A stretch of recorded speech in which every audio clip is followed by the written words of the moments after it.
So it may be either that you're really good at picking R&B songs, or I'm like a R&B fan and I never knew it. Maybe both. That was really, really good. And again, a really tonally complex. Like, it has a major kind of cheerful quality in some ways, and yet the subject matter is difficult and mournful, and yet there's a sense of like moving on, like inviting God's presence, even things like that.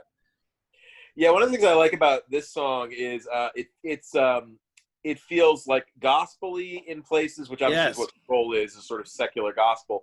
But in other ways, it feels really bluesy. I could totally hear like B.B. King or somebody like doing a straight blues cover of this song, and I think that would work really effectively. So yeah, I was thinking that. I was like, this is as blues or more blues than our blues set as far as some of this stuff is. Yeah. That was blues and jazz the first week, so you gotta. That's true. Yes. Yeah. I'm super into the like sing a little bit and then a little saxophone. Like, I think I'd like to see more of that. It's also funny that he never says the name of the song either. It's his backup singers are the only ones that ever say Soulsville. I feel like our mom, who's like a Motown fan, would like this song. Don't you think? Yeah, probably. I Mom doesn't talk a lot about her, like what exactly drives her musically, so it's a little hard to know. Can we talk about though how everyone should like and probably consider bringing back the like kind of chainmail suspenders look? Right. Because I'm about that. Like yeah, it reminded me. I just heard a bunch of stuff about Mr. T this week. And he was talking about like just very political stuff. People are like, "Oh, are you stealing a Native American look?" He's like, "No, the mohawk and the feather earrings is from an African tribe that I'm intentionally alluding to." And he's like, "I wear chains because my ancestors wear chains, but I made gold chains and I wear them." And he also said, "I'm called Mr. T because I don't want to be called boy. I want to be called Mr."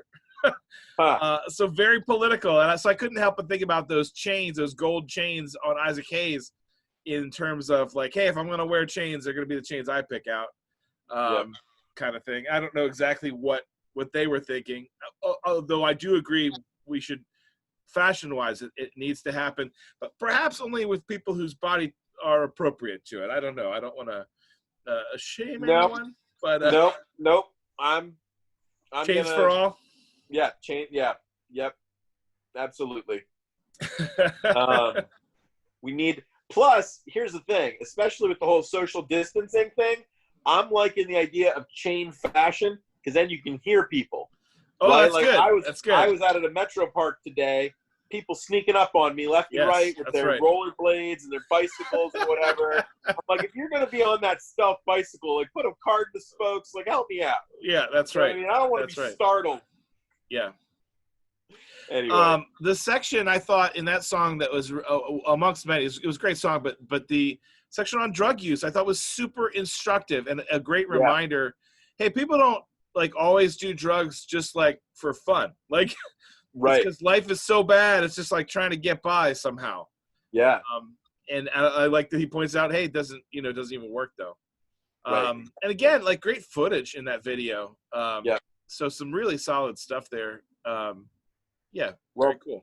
Believe it or not, I'm not. So I think this might be overall. I think this might be one of my best lists that I've done. But I'm feeling really good about in particular my fourth one, even though it's the newest one. So I'm setting the bar real high.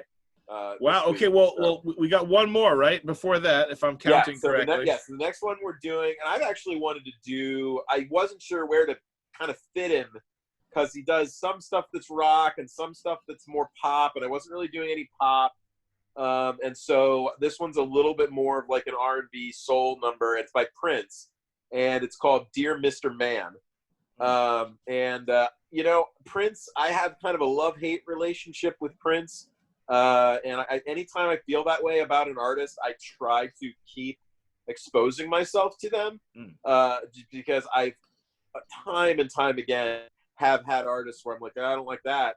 Nope, I don't like that. And then like years later, I'll be like, something will click. and they're like my favorite band. And I'm not saying I'm there yet with Prince, but I like this. I recognize, like, even though I don't like everything he does, I recognize his genius, and so I definitely wanted him to get featured in one of these lists, and this was the best place for it. Yeah, I've been known to have a chip on my shoulder about Prince because Prince is one of those artists that you're supposed to like. Yeah. And so I'm like, you can't tell me. So, well, yeah. Let's. What's the name of the song? Dear Mr. Man. Oh, you said yes, and let's have a listen.